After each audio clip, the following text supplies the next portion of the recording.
C'est mon ombre, mais je l'aime bien.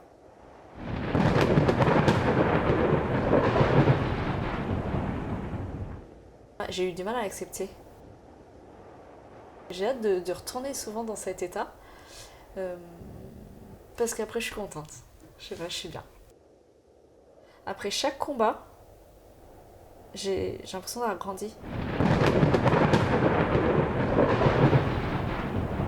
On était parti en exercice avec d'autres bateaux en mer Méditerranée. Et grosse tempête. Les vagues à passer au-dessus au niveau de la passerelle. C'est le point qui est le plus haut du bateau.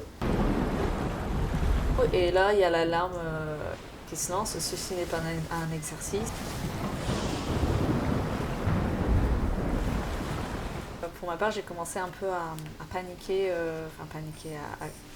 me dire ah ouais, là c'est pas normal au bout de la 5e ou 6e voie d'eau. Et sachant qu'au total, il y en a 18. Pour moi, ça a été très compliqué à vivre parce que moi j'ai un tempérament où j'aime pas me laisser faire.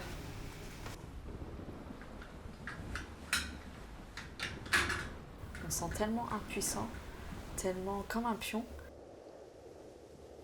J'ai juste plus voulu revivre ça. Et dans ma vie personnelle, ça m'a... L'envie de liberté. L'envie de liberté s'est énormément développée par rapport à ça.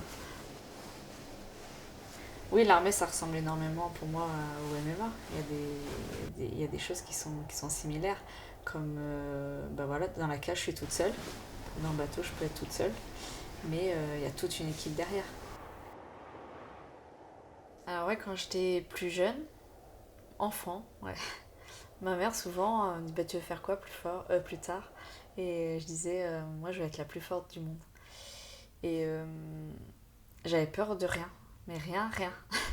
C'est genre il y avait une bagarre ou mon grand frère des fois. À l'école, vu qu'on était dans la même école primaire, et il s'est déjà battu, je suis allée pour me battre. Parce que j'ai pas peur et je... Ouais, parce que pour moi j'étais la plus forte. Pas les deux matchs.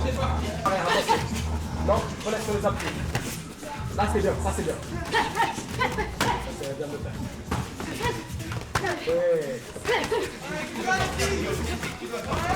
Ouais, continue, Mathis de base. Reste maintenant. Et j'ai toujours développé ce truc, je veux être la plus forte. C'était mon objectif. Plus forte de quoi? Je sais pas. La plus forte du monde, je sais pas. Mais c'est toujours quelque chose qui a été ancré en moi.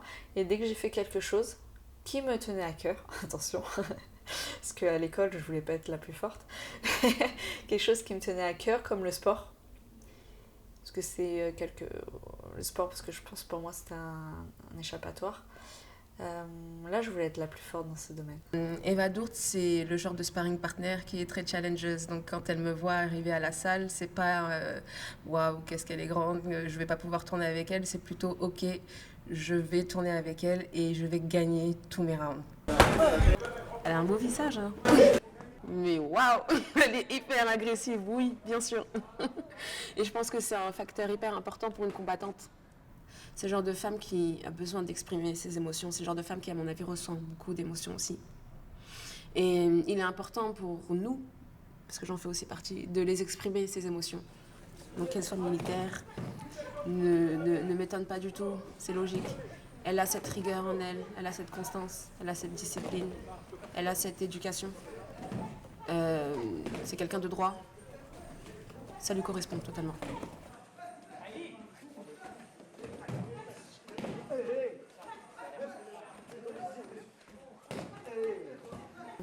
Non, j'avais pas du tout confiance en moi. J'étais introvertie, mais je pouvais pas parler à quelqu'un.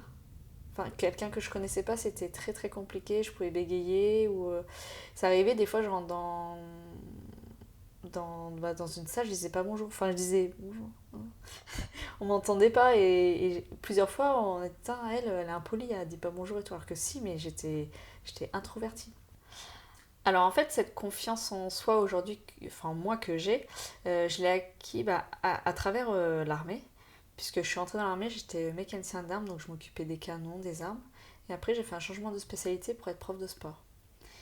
Et là, donc prof de sport, j'étais confrontée à donner des cours à des personnes. Sachant que j'étais introvertie, c'était très compliqué de faire du face-à-face pédagogique, à donner des consignes à des gens, et tout en... Fallait paraître sûr de soi quand on donne des consignes. Passez une bonne journée, on se voit la semaine prochaine. N'hésitez pas si vous avez des questions, mon portable est toujours allumé. Allez, bonne journée.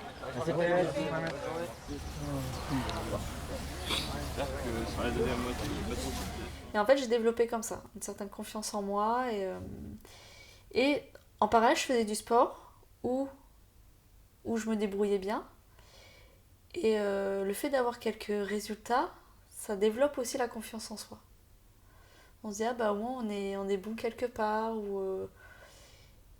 Et voilà, en fait, c'est à travers toutes ces années, toutes mes expériences, qu'aujourd'hui, j'ai une meilleure confiance en moi et je peux rentrer dans la cage. Mais en même temps aussi, je me suis quand même fait aider par des préparateurs mentaux. Parce que c'est pas anodin de monter dans une cage et d'aller se battre avec quelqu'un qui au final nous a rien fait. Et qui à l'instant T, dire bah vas-y, maintenant tu te bats contre elle. Je pense que la majorité des combattants cherchent à combattre avec eux-mêmes avant de combattre avec quelqu'un. Il y a Johnny qui entraîne ici a une phrase que j'ai jamais oubliée, qui était: la plupart des combattants ne combattent pas pour dominer quelqu'un, ils combattent parce qu'ils veulent pas qu'on les domine. Et ça part, et y compris eux. On va pas se mentir, c'est pas normal de faire ça, d'accord, au niveau compétitivement, d'accord. La pratique en loisir, peut-être faire un combat dans sa vie pour se tester, oui. Vouloir consacrer une période au moins de sa vie à ça, c'est pas normal. D'accord, on a une blague où on dit les gens équilibrés ne font pas ça. D'accord, c'est qu'il y a une recherche, il y a une quête derrière. D'accord, qui a toujours existé. Mais de la même façon que décider de consacrer sa vie à la physique, c'est pas normal non plus.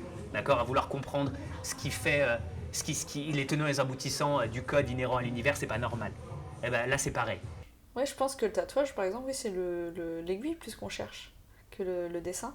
En fait, pour me sentir libre, exister, il faut que j'atteigne les limites, limites de peur, limites de sortir de ma zone de confort, plein de limites. Et tout ça, ça va me procurer des émotions, des ressentis. Et c'est ça que j'aime. Tu recules et un. Recule bien. Plus bas. C'est ce côté je veux m'améliorer mais pas dans la difficulté. Je veux m'améliorer mais je me mets presque en enfer. Tu vois, et j'apprends à danser avec les flammes. Ça, j'aime bien. J'aime bien ça, ce côté-là. Moi. En fait, ça me séduit beaucoup les gens qui se mettent sur la sellette, mais qui arrivent à dompter ça. Tu sais, qu'ils n'en sont pas dépressifs. J'aime bien ça. J'aime bien ce côté-là. Écarte les jambes, et pousse ta tête. Voilà. Tourne. C'est ça. Voilà. Prends tes mains à l'intérieur. Je pense que le concept de violence, il n'est pas nécessairement négatif. On peut se révéler à travers la violence, d'accord. Courir un marathon, c'est extrêmement violent pour le corps. Combattre, c'est extrêmement violent. Mais quand on dompte cette violence, on dompte quelque chose en soi, on dompte quelque chose chez l'autre aussi, hein, on se fait dompter. Et on crée quelque chose on rétablit un contact avec quelque chose qui est profondément humain, d'accord. Il n'y a pas une culture où les gens luttent pas. Ça n'existe pas. Prends le fort, écarte les jambes et va. Je pense qu'à ton équipe, ne rentre pas dans sa garde. Remonte. C'est utiliser le combat comme incubateur de confiance en soi, d'abnégation et d'amélioration de soi. En fait, tu apprends à travers le combat à dominer la fatalité. Et moi, j'aime pas la fatalité, je déteste ça.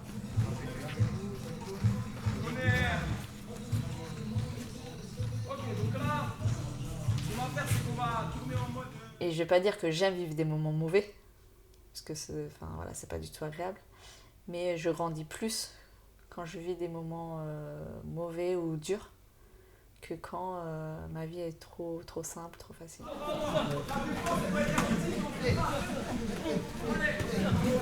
Mais c'est le connais-toi toi-même, mais c'est aussi, je pense, alors là on n'est pas chez les gars, on est chez Romain, c'est le civis pacem parabellum, c'est si vous voulez la paix, préparez-vous pour la guerre. Il y a des personnes qui pour atteindre la paix ont besoin de rentrer dans le... de surfer des vagues géantes, de rentrer dans l'ouragan, d'accord. Elles ont besoin de ça pour être sûr, c'est vis-à-vis de moi-même, savoir que je peux faire face à certaines choses.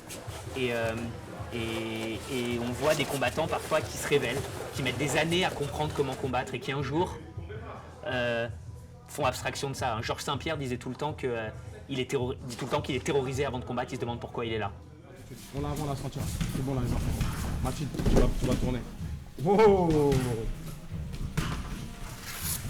tu voulais un lutteur Après, on se rapproche du combat, donc.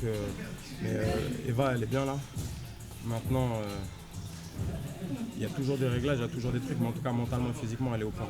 Après, il y a toujours des trucs à régler, mais elle est bien sur tous les points. En attaque, en défense, donc on est confiant. Mais sinon, on peut faire des scies dans toute notre vie. Recommence. Comment ? Là, on pèse sur sa tête fort. Voilà, c'est ça. Et là, maintenant, il n'y a pas de scie. Et pour moi, mon coach, Johnny Fraché, on n'est pas à s'appeler tous les 4 matins, on n'est pas... Je crois qu'on n'a jamais fait, on n'est jamais parti en vacances ensemble, par exemple. On n'a jamais fait des choses hors... Ouais, dans la vie privée, on a déjà fait un petit barbecue, mais franchement, on fait rien dehors. Mais pour autant, pour moi, c'est quelqu'un de ma famille. Parce qu'on a tellement été dans des situations où on est sorti de notre zone de confort, où il m'a fait sortir des choses de moi que je pensais jamais être, jamais sortir. Enfin, pour moi, Johnny, c'est mon maître. Hein. Ouais.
Ouais, ça me fera. Ouais, ça va. Franchement, ça va m'effondrer si ça me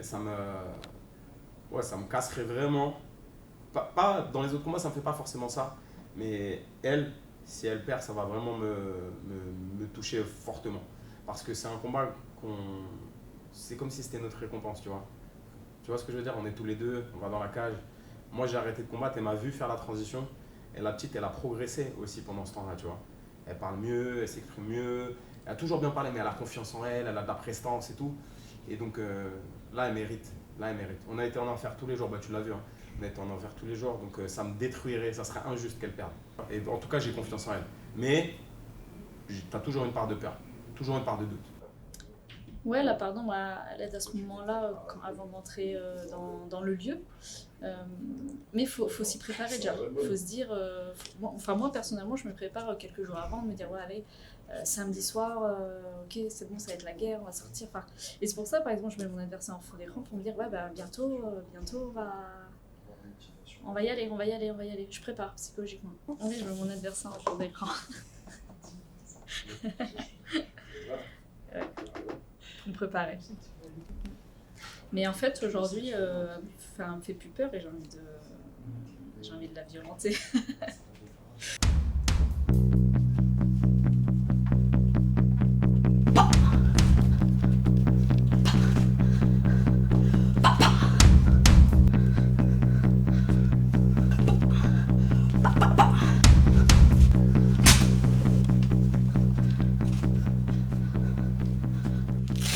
Alors déjà, je pense qu'il faut être conscient qu'on demande pardon. Il y en a plein qui ne sont pas conscients qu'ils ont le pardon. Et une fois qu'on est conscient, après, on peut essayer de la dompter ou de la contrôler. Ou, voilà. On peut essayer au maximum de la faire sortir sur commande avec des signaux d'ajustement réflexe. C'est là où, voilà, c'est par exemple, moi, par exemple, les traites, je vais me frotter les mains avant, mon regard, ma posture, tout ça. Tout ça, ça va être pour moi des petits messages que je vais envoyer à ma part d'ombre de dire c'est bon, maintenant tu peux sortir. Mon signal, c'est ma musique d'entrée. La musique d'entrée, je sais quand je l'entends, là c'est en mode guerrière. Mais avant, il y a la force tranquille. Et après, on y va. Et du coup, cette chanson, par exemple, je peux pas l'écouter hors combat. C'est parce que du coup, elle perd de sa force. Pour s'échauffer.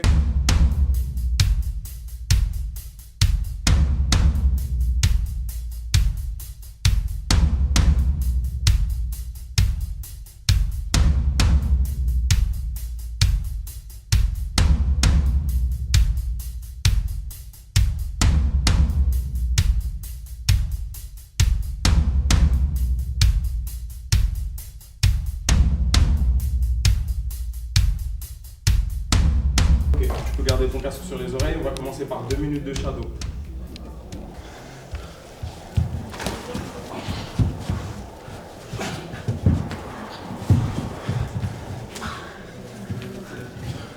Calme. Je la laisse précipiter son cardio. Il a l'air tu fais rapide. Fin, 2. Souffle.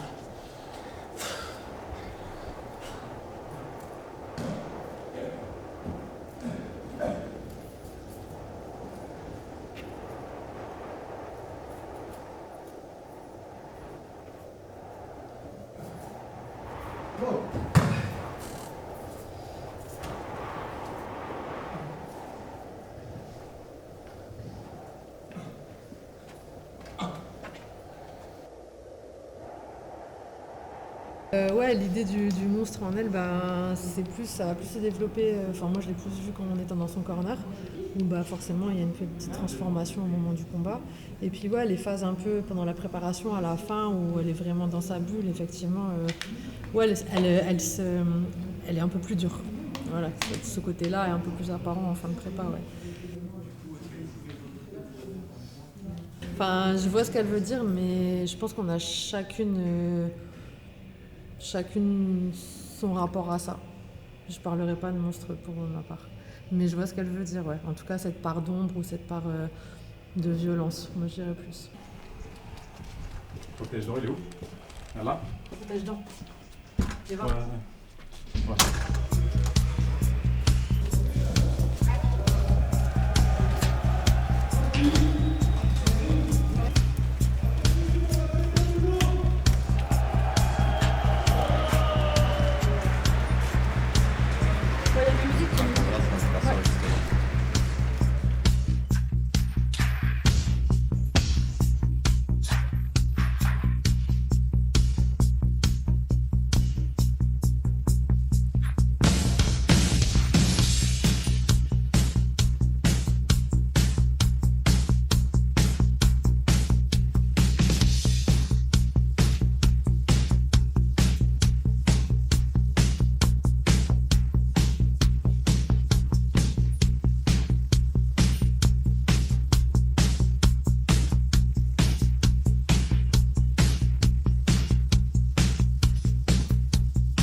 Elle nous vient de France.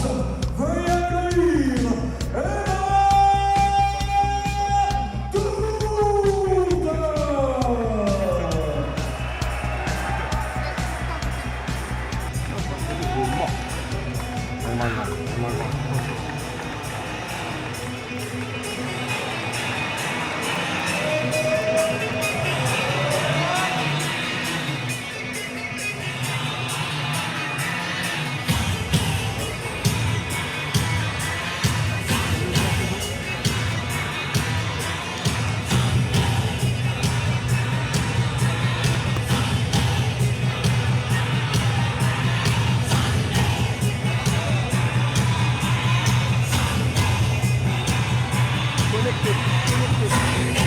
connecté.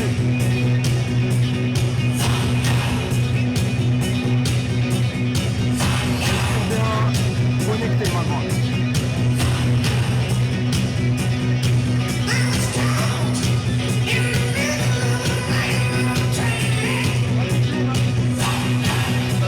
On va la chercher.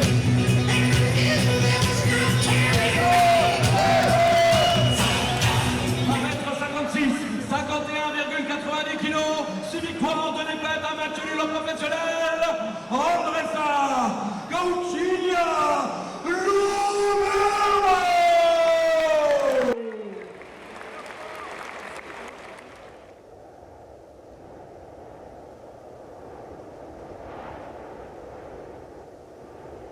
Un jour, Johnny m'a dit ça, il me dit réfléchis plus, ton corps, il sait ce qu'il doit faire. Et en fait, il avait raison. Il y a une partie de nous qu'il faut arrêter d'essayer de maîtriser. Si on lâche, en fait, il y a les réflexes, il y a tout.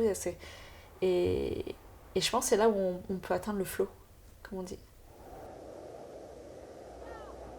Pour moi, le flow, c'est comme si tu survolais le combat. C'est-à-dire, je sais pas, la personne t'envoie un coup de poing, mais tu vois limite au ralenti, hop, tu arrives à l'esquiver, derrière tu fais des choses que instinctivement, et tu le fais, hop, et t'es bien, et t'arrives à faire ce que tu veux, mais sans réfléchir en fait.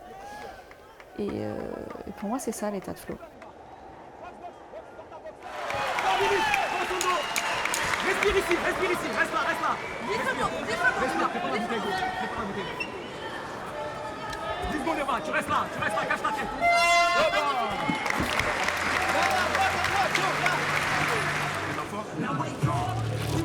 Sur la cage, c'est bien. Écoute-moi. Maintenant, il s'arrête plus. C'est ça la pouvoir. Je tourne, je feinte, je frappe avec la tête à l'intérieur.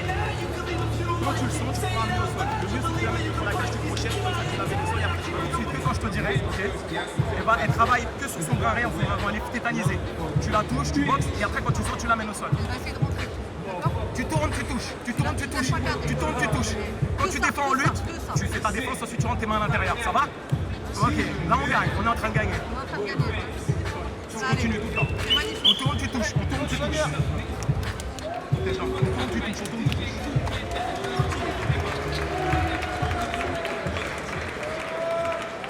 Ah, on tourne, tu touches, elle est tétanisée. Tu défends tous les takedowns, surtout tu défends tous les takedowns. En fait, tu sais, comme on en avait parlé une fois, tu vois, les stoïciens ils disent tu acceptes ce que tu peux pas contrôler et travaille sur ce que tu peux contrôler. Et ben en fait, le combat, c'est exactement ce qu'il y a au milieu. Il n'y a rien. Parce que tu as quelqu'un qui veut gagner, tu as quelqu'un d'autre qui veut gagner. Il y a une partie que tu ne contrôles pas, mais là, tu dois tout faire. En fait, au cœur du combat, tu es en train de créer ce que tu peux contrôler. Grâce à tes coups, grâce à ton attitude, grâce à ton combat. Et ça, c'est ouf. Et ça, c'est magnifique. Pour quelqu'un qui sait voir ça, c'est une œuvre d'art perpétuelle, tu vois.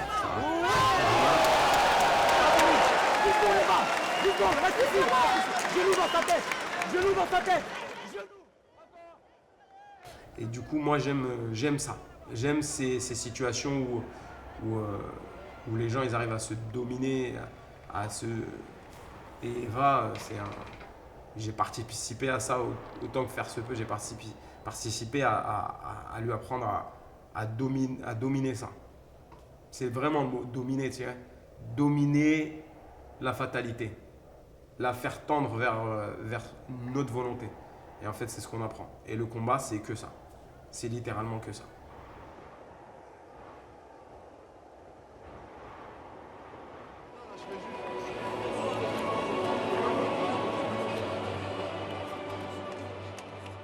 Ça peut faire ça des gens quand ils lisent un poème, quand ils voient un paysage et tout. Et ben, pour ceux qui savent lire le combat, il y a une forme de beauté que tu retrouves que là-dedans. Qu'est-ce que tu veux demander plus à une personne? Franchement. Demain, les dieux, le malheur, le bonheur et tout ça, il peut s'acharner sur elle. Elle a ça en elle. Ça veut dire qu'à n'importe quel moment, elle dit vas-y, allez tous vous faire foutre, je fais ce que je veux.